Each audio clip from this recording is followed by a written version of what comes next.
Hi everyone, this is Rachel Lopez from the Hindustan Times. I hope that you read our story that came out this Sunday, which is about the boom in the Indian beauty industry and how much and how many different things Indians are buying all across our regions. I thought it might be really fun for those of you who are yet to be seduced by makeup to figure out what kind of items are best bought online and what you really need to be in the store touching, feeling and testing before you make your purchase. Let's get started. Alright, so this one's a no-brainer. Anything that is supposed to match your skin exactly, anything that is supposed to enhance your complexion needs to be tested in person. I'll tell you why. Because this shade looks completely different on your screen. This shade looks like it's a medium in one brand, it's a dark in one brand, it's glowing in one brand. You really don't know what something looks like until you've really tested it on your skin. People who tell you to buy foundation will often say that it's not enough that you just test it on a certain part of your face. It really you need to test a lighter, a darker one and see which one disappears tracelessly into your skin, your color, and is really made for you. You really can't get that just yet on a website or on an e-commerce sort of shop. And they'll tell you to upload a photograph of yourself and they'll find a match. The AI is not really there yet, and you don't want to spend huge or even a little amount of money on a product that is not quite there, because when you buy something that's even a slight mismatch, it's going to show and it's going to look a little off, and you'll either end up looking a little off for the duration of the time that you use the product, who wants that, or you end up not using it all, who wants that. And you can't really return this sort of stuff once you've tested it and found that it's really not to your liking or not matching. So wait until you go to a store, spend some time there. Don't be convinced by someone who gives you or pushes on a product onto you until you are happy. The test of any complexion items that are really meant for you is when you wear them and you immediately look better, not someone else's idea of better, but it's like the last piece of the jigsaw falls into place and you put it onto your skin. You're like, oh, my dark circles have disappeared. Oh my god, all the shadows that I would see on my face that I didn't even realize have suddenly disappeared. Oh, I'm suddenly looking mysteriously glowing. This is the kind of stuff I'll use again. But if you put it on and all you can see is grey poking out of your skin, regardless of where you bought it from, that's the wrong shade. Another product that I think people should best really buy after testing and kind of looking at the product is lipstick. Now I know we're all looking at stuff and you're looking at 48 colors or 99 colors or this best new great color or a color that looked really nice on your friend, and you sort of blind buy it thinking it's a red, how bad could it be, or it's a pink, or it's a nude, it says flattering on all Indian skin tones, so that kind of includes me, and you might be burned a lot by a lipstick that is not quite you. I'm not a big nude lipstick fan. I prefer my pinks, and you can go really wrong in pinks as well. I really like them nice and bright, and for me at least it really makes sense once I put it on. Is it too blue? Is it starkly standing out in front of my face? Is that all people can see? Is it easy to blur? Is that color really flattering me, or am I starting to look like some undead zombie because it's kind of sucking up all the dimension from my face? These are complex questions, but I think even if you're not articulating it like that, once you put a lipstick on your face, once you see your face shape, the size of your lips, what it's really doing for you, how opaque that color is, all of these things really make sense. But once you put the right kind of lipstick onto your face and you're immediately, that's the right lipstick for you, and you can't get when you buy online. So wait, watch, and work out a time to kind of test this stuff. An unlikely thing that I think you should really test in person is a highlighter. Again, I have been burned by highlighters that were just too bling, just too bright, just too champagne-y, just too yellow, not bright at all. And what I really like about highlighter is, for me, the subtle gleam it gives just the parts that I like, right? So it's not too bright. I'm using it here, I have it here, and what I like is just how light and not too sparkly and not too disco ball-y it feels. So for me, when I'm buying highlighters, I prefer to test them in person.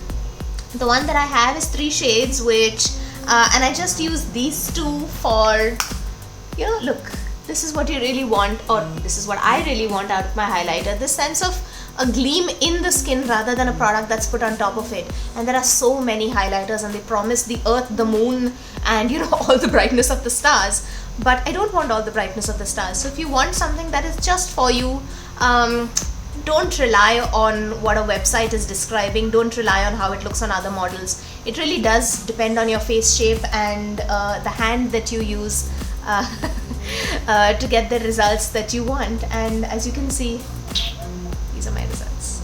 But there is good news. You needn't have to go to the store to buy eyeshadow, for instance. A lot of websites will put out 4 or 5 pan palettes, and you look at enough of them and you realize there's a blue one, there's a smoky one, there's all these bright neon ones, and there will be 1 or 2 brown nude palettes. And depending on what you want, you will be fairly in a safe zone if you're not picking something that is wildly different from what you wanted. I prefer neutral colored browns because I go for a very natural look. But if you're buying, for example, a smoky kit, they're more or less the same. And as long as there are 3 or 4 colors within the same family, you're not likely to make huge mistakes. You can fix, a shade here and there. And at least my tip is, if it has one matte, let me open this. If it has one matte, if it has one dark color that you can use as an eyeliner, if it has something that is reasonably close to your eye color so you can kind of transition or blend things out, and you have little glitter shimmer things, you're fine. You're unlikely to buy another another eyeshadow palette to kind of make up for what's missing in this. Steer clear of palettes that have every color, because there's no such thing as every color. You'll just be stuck, confused every time you're trying to put a look together, and you'll never use all the colors anyway. Another product that you can safely buy online, eyeliners, especially black eyeliner, because they're a standard product. Black eyeliner does what black eyeliner does. If you are going to test something in a shop, it's not going to be a wear test in terms of how long it's going to last. So whether you're swatching it or whether you're just buying it, your chances are just the same. A gel eyeliner or a pencil eyeliner, or what textures you choose, India makes some fantastic black eyeliners. They're up there among the best in the world. In fact, India makes them much blacker and much denser, because this is what we want. We want stuff that's really, really black. So you can safely pick up something that is within your budget, knowing that you needn't have to have gone to the store, or it's not going to make that much of a difference. And you will really enjoy a good black eyeliner that is made in India far more than something that comes from France or Germany or whatever. And you don't need to go to the store and test mascaras. Nobody needs 3 mascaras, first of all. This is just for demonstration purposes. If you have to buy mascara and you're going to use it near your eye, it makes no sense to go to a store and try some, God knows how long it's been sitting there, tester. So you're not going to test it on your eye anyway. And mascaras are usually sitting in store tester boxes for so long, they're all dried out. So even if you try it on your hand, you're not going to get a really good sense of what the texture is like. What you really need to know is whether it's a good quality and what the wand looks like. And you can get a good sense of what mascara wands look like when you see pictures of them online. And it's really easy. Most mascaras do the same thing. Of course, if you have really sparse lashes and you're trying to get dense looking, lashes, you're going to have to look for a mascara online.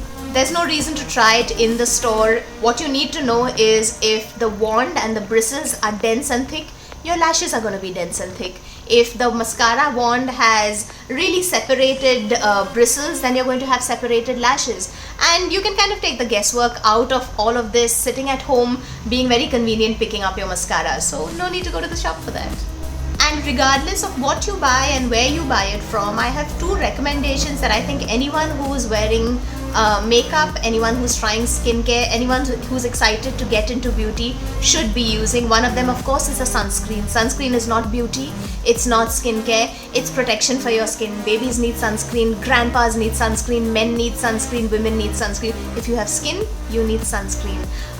It's really hard to get a good sunscreen that does not make you look white or silvery, and and something that is also light and doesn't make you sneeze. A lot of people are allergic to the ingredients in sunscreen, so it's going to take a while before you figure out what it is that you need and whether it's available for you at your price point. The one that I really like is this spray one. It does give me a white cast, so I do look a little ashy, but for me at least, I know that it's a formulation that is very well regarded. It comes from Europe. They have some of the highest and the strictest standards for making sunscreen, and if they say it's SPF something, it's going to be that. They're not trying to use trendy or natural ingredients. They're really there to say this is going to protect you from the sun, rather than, oh, this is actually a beauty product and it smells really nice. So this is a sunscreen that means business. I really like it. And like I said, if you are going to have a face full of makeup, or you're starting to use eyeliner, blush and things like that, or even to take off just light lipstick or whatever at the end of the day, do yourself a favor. Don't rely on these home oils or whatever it is. Just get a decent makeup remover for the end of the day. If you're going to spend on makeup, spend on makeup remover, stuff that is good for your skin, stuff that does the job. Don't keep washing your face with soap over and over again thinking, oh, now this is going to help my makeup to come off. All of that will happen, but your skin will just kind of get so dry. So there are things that are formulated to take off makeup. If you are going to put makeup on your skin, take it off like a pro as well. And remember to never sleep with your makeup on. Enjoy India's beauty boom.